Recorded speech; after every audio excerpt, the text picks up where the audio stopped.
वज़ीर-ए-आज़म शहबाज शरीफ कहते हैं पाकिस्तान कश्मीर कॉज को आलमी सतह पर उजागर कर रहा है। आज़ाद जम्मू कश्मीर के अवाम को ज़्यादा से ज़्यादा रिलीफ देने की कोशिश करें। वज़ीर-ए-आज़म की नून लीग आज़ाद जम्मू कश्मीर के वफ़द से मुलाकात, वफ़द का हालिया सूरत हाल पर काबू पाने और मसाइल के हल पर वज़ीर-ए-आज़म को खराज तहसीन पेश। सुप्रीम कोर्ट में सेनेटर फैसल वावजा की प्रेस कॉन्फ्रेंस पर खुद नोटिस के समाअत कुछ देर बाद होगी। चीफ जस्टिस की सरबराही में 3 रुकनी बेंच समाअत करेगा।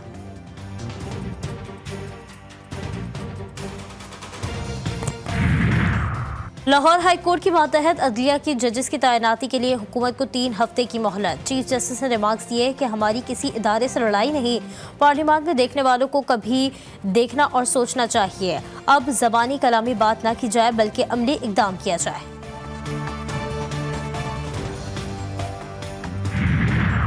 वज़ीर आला पंजाब मरियम नवाज कहती हैं वर्दी एजाज़ के साथ साथ इम्तिहान और कौमी खिदमत है जो चंद खुश नसीब अफराद के हिस्से में आती है।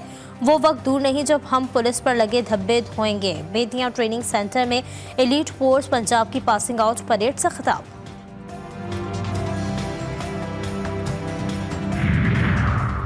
वफाकी वज़ीर दाखिला मोहसिन नकवी का नादरा हेडक्वार्टर का दौरा, जाली शनाख्ती कार्ड माफिया के खात्मे के लिए मुअस्सर एक्शन का हुक्म। यूनियन काउंसिल की सतह पर शनाख्ती कार्ड और तजदीद की सहूलत फराहम करने के प्लान को चंद रोज में हतमी शक्ल देने की हिदायत। 190 मिलियन पाउंड रेफरेंस की समाअत आज होगी। एहतसाब अदालत ने बानी पीटीआई और बुशरा बीबी के वकला को नोटिस जारी कर दिए। आज समाअत में हाजिरी यकीनी बनाने की हिदायत। वकला का कहना है कि रेफरेंस में अचानक तेजी दिखाई जा रही है। पहली बार किसी अदालत के जरिए वकला को नोटिस जारी किए गए हैं। बलूचिस्तान असेंबली इजलास 2 रोज वक्फे के बाद आज 11 बजे तलब। मेडिकल कॉलेज के हवाले से मौखर शुदा करारदाद समेत 3 करारदादें पेश की जाएंगी। और मुल्क के बेशतर इलाकों में आज भी मौसम गर्म और खुश्क, जबकि वस्ती और जनूबी इलाकों में शदीद गर्म रहेगा। तेज़ गर्द आलूद हवाएं चलने का भी इम्कान। खैबर पख्तूनख्वा, बलूचिस्तान, बलाई पंजाब, इस्लामाबाद, कश्मीर और गिलगित बल्तिस्तान में कहीं कहीं तेज़ हवाओं के साथ बारिश की पेशगोई। कौमी असम्बली में तारिक बशीर चीमा और सरताज गुल में तह कलामी। सरताज गुल को मुबैना तौर पर नाजिबा अल्फाज कहने पर हंगामा राई। सुन्नी इत्तेहाद कौंसिल के अरकान की नारेबाजी और एहतजाज। तारिक बशीर चीमा ने माफी मांग ली। सरताज गुल ने भी उन्हें माफ कर दिया। पीटीआई का तारिक चीमा को मुअत्तल करने का मुतालबा। के टाइम पे यही बनता है कि मैं उनको माफ कर दूं, लेकिन ऐसे प्रेसिडेंट जैसे आपको बैरिस्टर गौहर साहब ने फरमाया, ये एक डिटेरेंस जरूर कायम होनी चाहिए कि आइंदा खवातीन जो इस ऐवान में जीत कर आती हैं या रिजर्व सीट के ऊपर आती हैं, उनका भी उतना ही राइट है कि उनकी बात सुनी जाए। तमाम अशिया और खदमात पर 18% सेल्स टैक्स वसूल किया जाए। IMF का इसरार। सेल्स टैक्स निज़ाम में जिद्दत के लिए नए मुतालबात। IMF का कहना है कि सेल्स टैक्स वसूली सिर्फ वफाकी इदारा करे। अशिया पर मरकज और खदमात पर सूबों के टैक्स वसूली से निज़ाम नकाइस का शिकार है।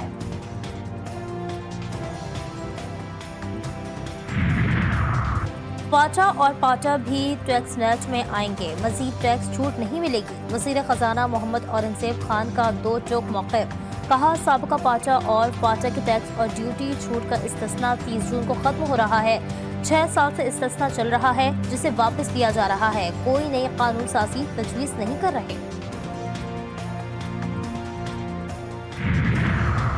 वज़ीर-ए-आज़म शहबाज शरीफ का कहना है कि पाकिस्तान मुआशी इस्तेहकाम की जानिब गामज़न है। कोशिश कर रहे हैं अवाम को ज़्यादा से ज़्यादा रिलीफ पहुँचाएँ। बैरूनी सरमायाकारी के फ़रोग़ और सफारती महाज पर कामयाबियों का सहरा पूरी हुकूमती टीम को जाता है। पूरा एतमाद है कि मेहनत जारी रखी तो पाकिस्तान के मुआशी हालात जल्द ठीक हो जाएंगे। JUI के सरबराह मौलाना फजलुर रहमान ने PTI के साथ इत्तेहाद का इशारा दे दिया। कहते हैं इलेक्शन में हुकूमतों का कोई रोल नहीं है। इलेक्शन कमीशन का किरदार था लेकिन इसने अदा नहीं किया, किसी और ने ये काम किया। इंतखाबात और निज़ाम में फौज क्यों मुदाखलत करती है? मुल्क को बेहतर तरीके से चलाना है तो सियासी हुकूमत बननी चाहिए और ब्यूरोक्रेसी को आज़ाद करना होगा।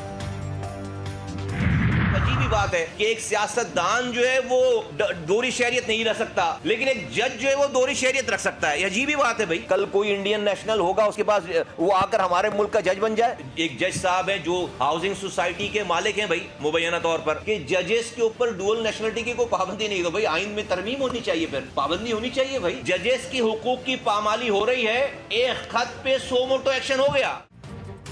सियासतदान दोहरी शरीयत नहीं रख सकता, लेकिन जज रख सकता है। ये कमाल हो गया। एमकेएम के रहनुमा मुस्तफ़ा कमाल कहते हैं कि कल कोई भारतीय शहरियत हासिल करने वाला भी पाकिस्तान का जज बन जाएगा। एक जज मुबैना तौर पर हाउसिंग सोसाइटी के मालिक हैं। तफ्तीश होनी चाहिए, क्या सब कुछ बैरूनी इमा पर तो नहीं हो रहा।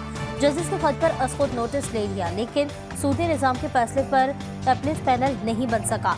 जिन ममालिक की फौज कमजोर हो गई, वहाँ खाना जंगी हुई। पाकिस्तान के दुश्मन मुल्क को लीबिया और शाम बनाना चाहते हैं। क्या आपने सोमोटो नहीं लिया पिछली हुकूमतों में? उन लोगों को घर नहीं भेजा जो हुकूमत में थे। ड्यूल नेशनलिटी पे आपने उनको घर भेजा है। तो मेरी गुजारिश यही है कि कानून सबके लिए बराबर होना चाहिए। पाकिस्तान चलने लगता है तो मुल्क मुखालिफ साजिश करने वाले अनासर पैदा किए जाते हैं। क्या इन लोगों से भी सवाल किया जाएगा जो रोजाना इदारों की पगड़ियां उछालते हैं?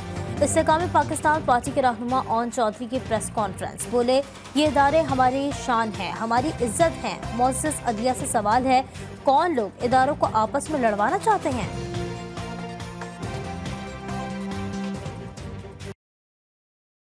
भतीजी ज़ाहिबा फरमा रही थी, उन्होंने आज भी फरमाया कि हम 400 अरब रुपए ये किसानों को देंगे।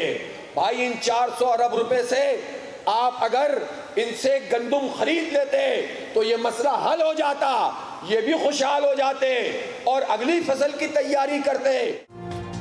लाहौर में मस्जिद शोहदा में से वज़ीर आला हाउस तक किसान मार्च। जमात इस्लामी के सरबराह हाफिज नईम कहते हैं, हुकूमत किसानों को धोखा देती है, मुस्लिम लीग नून से पूरा हिसाब लेंगे। मोहतरमा मरियम फरमाती हैं, 400 अरब रुपए किसानों को देंगे। अब ये रकम कहाँ से आएगी? IMF के गुलाम अपनी तिजोरियां भर रहे हैं। हम चंदा इकट्ठा करके किसान की मदद करेंगे।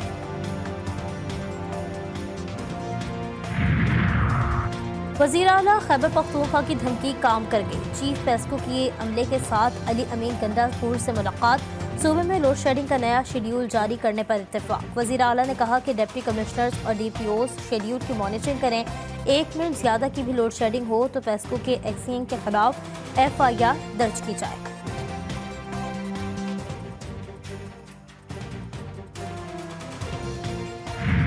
वो कोई ऐसी चीज़ जो कॉन्स्टिट्यूशन से बाहर है, मुझे उम्मीद है वो नहीं करेंगे। कि मेरा नहीं ख्याल कि कोई भी अपने कॉन्स्टिट्यूशन के रोल से हट के जाएगा। अगर जाएगा तो फिर सिचुएशन देखेंगे, फिर हमें भी डट के चीज़ें करनी आती हैं, लेकिन मेरा नहीं ख्याल कि कोई ऐसी चीज़ हो।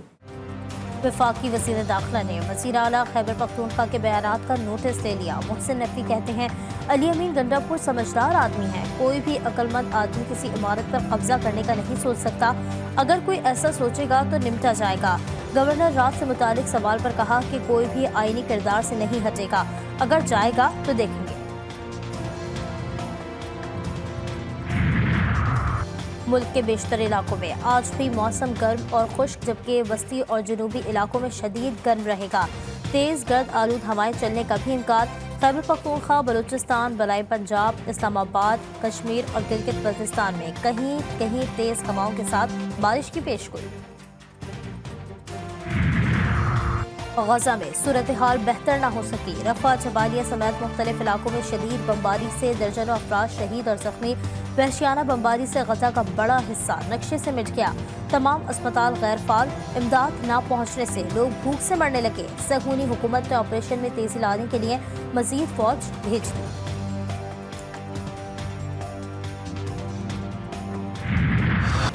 रफा पर इसराइली हमलों के खिलाफ दरख्वास्त पर आलमी अदालत इंसाफ में समाअत। जनूबी अफ्रीका के वकील ने इसराइली हुकूमत और फौज को आड़े हाथों ले लिया। कहा, इसराइली हमलों ने इंसानी इमदाद की फरहमी के लिए संगीन खतरात पैदा कर दिए हैं। दलाइल मुकम्मल कर लिए। आज सहूनी वकील दलाइल देगा। बहरीन में अरब सरबराह कॉन्फ्रेंस में इसराइल फौज से गजा में जंग रोकने पर जोर। क़याम अमन के लिए गजा में बैनुल अक़वामी फौज तैनात करने का मुतालबा। अक़वाम मुत्तहिदा के सेक्रेटरी जनरल एंटोनियो गुतेरेस ने कहा है कि गजा में पूरे खानदानों का सफाया हो गया। बच्चे सदमे का शिकार हैं। हजारों लोग जिंदगी भर के लिए मासूर हो गए। रफा पर कोई भी हमला नाकाबिल कबूल है। अमरीकी महकमा खारजा के नायब तर्जुमान वेदांत पटेल ने कहा कि इसराइल हमास को खत्म करने के लिए कार्रवाइयां कर रहा है। गजा की इमदाद की तरसील के लिए आर्जी बंदरगाह तैयार है। आर्जी बंदरगाह के जरिए गजा में इमदाद भेजी जाएगी। आयरलैंड के बाद मिशन इंग्लैंड, शाहीनों के लीड्स में डेरे। वर्ल्ड कप से कबल 4 T20 मैचेस खेले जाएंगे। दोनों टीमों के दरमियान पहला T20 मैच 22 मई को हैंक्ले लीड्स में खेला जाएगा।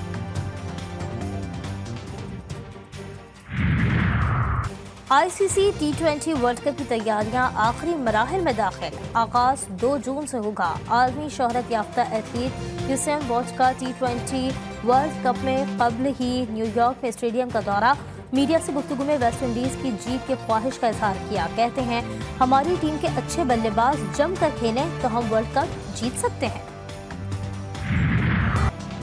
गवर्नर हाउस कराची में मारूफ शायरा निघत इफ्तिखार के एजाज में तकरीब। अहले ज़ौक़ की बड़ी तादाद में शिरकत। सादिया हरीम समेत दीगर शोरा ने अपने कलाम से हाज़रीन के दिल मोह लिए।